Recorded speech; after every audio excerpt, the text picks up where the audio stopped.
Brought to you by Agilus Diagnostics. Health test की बात आती है तो मैं भरोसा करता हूँ India largest diagnostics company Agilus diagnostics. खुद को टेस्ट करते रहो। High court Punjab Haryana high court ने ए ब्लॉक पे स्टे लगाया ओनली सर्विस पे। इन्होंने एजुकेशन में अपने आप ही ठोक दिया। वो तो मनोहर लाल जी का बना हो 2020 में हमें एजुकेशन का राइट दे दिया। और यही प्लाट हुड्डा के सेक्टर के होते ये सारे अपने कोटे में ले लेते। अगर यही प्लाट हुड्डा सेक्टर के होते ये सारे कोटे में ले लेते। उस टाइम इनको कोई दर्द नहीं था। कांग्रेस के लोगों को जब भी डीएससी की बात आती है कांग्रेस के लोगों को बड़ा दर्द होता है। खास तौर पे गीता बुग्गल जी को जब भी डीएससी की बात आती है तो बड़ा 100 गज के प्लाटों में यही रहते हैं। हुड्डा साहब गीता बुग्गल जी 100 गज के प्लाट में नहीं रह रही। माननीय स्पीकर साहब, सर्वप्रथम माननीय मुख्यमंत्री जी का मैं धन्यवाद करना चाहूँगा कि उन्होंने सुप्रीम कोर्ट के जो फैसला था डीएससी का उसको हरियाणा में लागू करने का काम किया, जिससे जो 36 जातियां जो इससे वंचित थी उन सबको समान अधिकार मिला।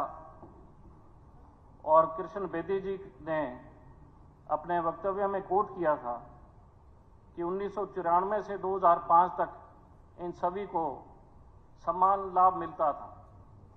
2005 के बाद कांग्रेस की सरकार ने इन जातियों के साथ अन्य डीएससी की थी उनके साथ ये जो है जिस डीएससी में आती है ये तमाम जातियां ये मैं सबमिट कर दूंगा। कांग्रेस के लोगों को जब भी डीएससी की बात आती है कांग्रेस के लोगों को बड़ा दर्द होता है।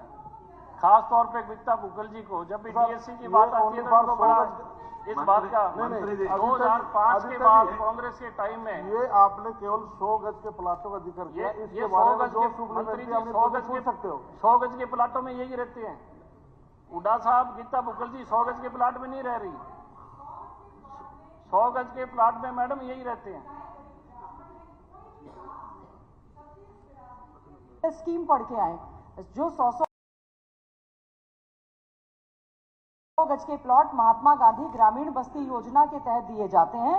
वो schedule caste, backward and all BPL, हर कास्ट का बीपीएल उसमें एससी डीएससी का कोई विषय नहीं है सर। वो गरीबों को दिए गए प्लॉट है, उनकी सुविधाओं को लेकर ध्यान आकर्षण है। अब इनको जो मुद्दे से भटकाना है तो वो कुछ भी भटका दें। ये 100 गज के प्लॉट हर गरीब को दिया जाता है। और मैं सर एक और क्लियर कर दूं, मैं एससी डीएससी के वर्गीकरण के कतई भी खिलाफ नहीं हूँ। मैं इस चीज के खिलाफ हूँ कि दे कुछ नहीं रहे झगड़ा फालतू। मेरे ये समझ नहीं आ रही कि कांग्रेस के लोगों को डीएससी की बात आती है, कोई चर्चा होती है, दिक्कत क्यों होती है? क्यों उन्होंने डीएससी के साथ भेदभाव किया? कांग्रेस ने किया। ये तो सबको पता है। जब भी डीएससी की बात आती है आप सब लोग आपको इस बात से दिक्कत क्या है? आपको तो उल्टी का सरकार का सुप्रीम कोर्ट के फैसले का आपको स्वागत करना चाहिए। देखिए 100 गज के प्लाट का जो विषय है वो सब गरीबों को दिया जा रहा है। डीएससी समाज का जिनका उन्होंने जिक्र किया 36 मैं डॉक्टर रुबीर काजन जी, डॉक्टर रुबीर काजन साहब यहाँ के सबसे सीनियर सदस्य हाउस के सीनियर सदस्य हैं। 2005 के बाद कांग्रेस की सरकार थी। डॉक्टर साहब आप तो समझा लेते उनको कि उनसे भेदभाव मत करो।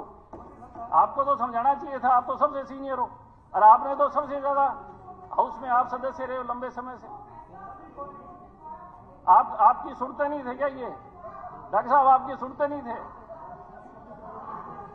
अब 100 गज के प्लाट अगर इतनी अहमियत थी 100 गज के प्लाटों का तो आप लोगों ने क्यों नहीं लिए? अगर 100 गज के प्लाट की इतनी अहमियत थी तो इन्होंने क्यों नहीं लिए? और यही प्लाट हुड्डा सेक्टर के होते तो ये सारे अपने कोटे में ले लेते। अगर यही प्लाट हुड्डा सेक्टर के होते ये सारे कोटे में ले लेते। उस टाइम इनको कोई दर्द नहीं था।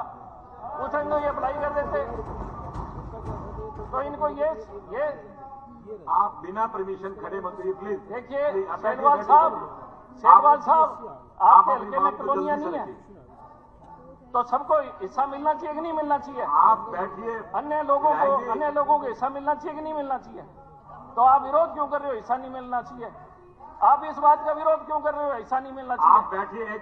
गीता बुक्कल जी तो बहुत पढ़ी लिखी है, आप बैठेंगे ये तो तभी- विरोध कर रही है आप क्योंकि बैठिए, इनको बैठिए। दिक्कत है, आप बैठिए एक बार। लेकिन आपको तो नहीं विरोध आदित्य करना जी, चाहिए आप इस अपनी बात का। बात को 100 गज के प्लाट के विषय से शुरू कीजिए। वो 100 गज के प्लाट से ही शुरू कर रहे हैं, आप बोलिए। 100 गज के प्लाट में स्पीकर साहब, 100 गज के प्लाट में गरीब आदमी रहता होगा, जो फाइनेंशियली वीकर सेक्शन है वो उसमें नहीं आते ये जातियां सारी।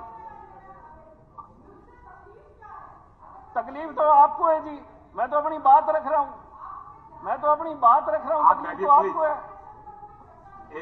एक मिनट, आप 100 गज के विषय पे आइए। 100 गज के प्लाट सर 100 गज के आप 100 गज बैठिए। के प्लाट में, सर 100 गज के प्लाट में क्या वीकर सेक्शन के लोग नहीं रहते? आप कंटिन्यू कीजिए। मैं तो बोल रहा हूं, बोलने नहीं दे रहे, ये विरोध कर रहे हैं। आप सर बैठिए, बैठिए। मैं ध्यान दिलाना बिना चाह रहा हूं, पूछे, इनको बिना दर्द हो रहा है इस परमिशन बात के का। आप बिना परमिशन के खड़े मत होइए, बैठिए। जितने विधायक आपकी पार्टी के विधायक क्या इसका विरोध कर रहे हैं डीएससी का? तो फिर आपको दर्द दिक्कत किस बात की? आप बात सुनो मेरी, आपको दिक्कत किस बात की है? आदित्य जी, आप इधर बात कीजिए, उधर छोड़ के आप जिक्र को शुरू कीजिए। सर इनको दिक्कत किस बात की हो रही है? इनको खड़े होकर इनको समर्थन करना चाहिए कि सुप्रीम कोर्ट का फैसला है। आप बैठिए, बैठिए। इसको आप सुप्रीम बैठिए। कोर्ट सबसे बड़ी कोर्ट है, अगर उसने फैसला किया है, मैं उसी में कह रहा हूं। आदित्य जी, आप अपनी बात को। सर सुप्रीम कोर्ट सबसे बड़ी कोर्ट है, जिसका हम सब लोग सम्मान करते हैं कि उन्होंने। मंत्री जी, एक बार उनको बात रखने दीजिए, अपनी बात रखने दीजिए। मंत्री जी एक बार आप अपनी बात रखिए, उसको समाप्त कीजिए। सर 100 गज के प्लाट में यही लोग रहते हैं। मैं आपको बताना चाहता हूं, इनका काला चिट्ठा खोल दूं आज मैं। High court, Punjab Haryana high court ने ए ब्लॉक पे स्टे लगाया, ओनली सर्विसेज पे। इन्होंने एजुकेशन पर अपने आप ही ठोक दिया। वो तो मनोहर लाल जी का भला हो, 2020 में हमें एजुकेशन का राइट दे दिया।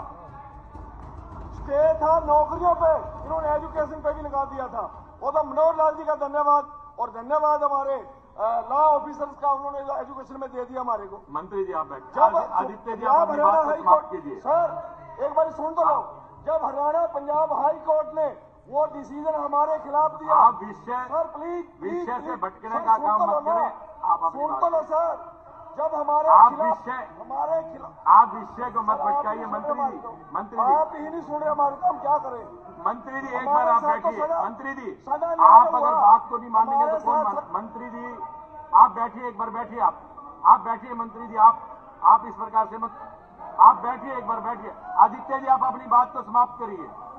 आप बैठिए मंत्री जी, अगर आप ऐसा करेंगे तो कैसे काम चलेगा? बैठिए प्लीज। आप मंत्री जी आप बैठिए, अगर आप ऐसे करेंगे कैसे चले? आदित्य जी आप अपने बात को जल्दी समाप्त कीजिए। स्पीकर साहब, जो हरियाणा के लोगों के हित का कार्य है उसके सराहने में कोई दिक्कत नहीं है। और हम सब लोग तो शुरू दिन से ही चौधरी देवीलाल जी, चौधरी ओम प्रकाश चौटाला जी ने हर जाति विशेष को बराबर हिस्सा देने का काम किया, कहीं भेदभाव नहीं किया। अध्यक्ष महोदय, जैसा कि माननीय मंत्री जी ने जवाब में बताया कि पिछले 10 वर्षों से इस योजना के तहत लगभग 320 करोड़ रुपए बजट आवंटित किया गया और महात्मा गांधी ग्राम बस्ती योजना के अंतर्गत लगभग 4573 कॉलोनियों को निर्मित किया गया, अर्थात प्रत्येक बस्ती के लिए लगभग 7 लाख रुपए आवंटित हुए। मेरी मंत्री जी से यह सवाल है कि क्या 7 लाख रुपए एक बस्ती में पक्की गलियां, पक्की नालियां, बिजली, स्वच्छ पेयजल उपलब्ध कराना संभव है? अगर नहीं तो इन बस्तियों के लोगों को से भेदभाव क्यों हो रहा है? और क्या सरकार की इन बस्तियों के लिए पर्याप्त बजट बढ़ाने का प्रावधान विचाराधीन है? मंत्री जी। हाँ जी आदित्य जी, मेरे पास पूरे प्रदेश का डाटा है, मैं आपका सरसा बता देता हूं। आपके सरसा में 269 कॉलोनी है, जिसमें 173 कॉलोनियों का सुविधाएं उन्हें प्रदान की हैं, 156 की हम सुविधाएं दे रहे हैं। और आपको विश्वास दिलाते हैं कि पूरे प्रदेश में माननीय मुख्यमंत्री ने ऑल फॉर हाउसिंग के तहत जो फैसला लिया है, हमने फर्स्ट फेज में 1000 गांव की पंचायतों के प्रस्ताव भी आ चुके हैं कि हम प्लाट देने को तैयार हैं। और बीजेपी के मैनिफेस्टो में कि हम 5 लाख इस योजना में प्लाट देने जा रहे हैं और 2 लाख की हमने तैयारी शुरू कर दी है। मकान देंगे और उसमें बिल्कुल नहीं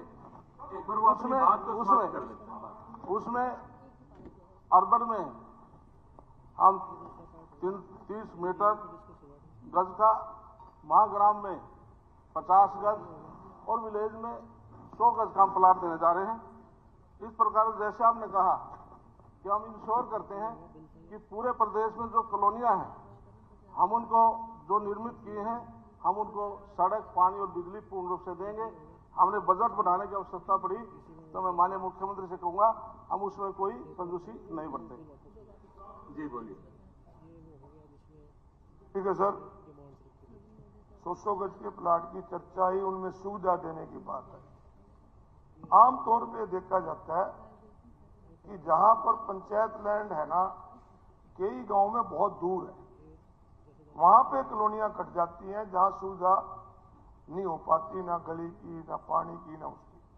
तो मेरा एक सुझाव है मंत्री जी कि जिन गांव के पास गांव के साथ लगती जमीन नहीं है, चाहे तबादला करके भी किसी से दिया जाए, गांव के साथ लगती जमीन पे 100 गज दोगे तो वहां रह भी लेंगे और नहीं तो ऐसी पड़ी रहेंगी, कुछ बेच के चले जाते हैं।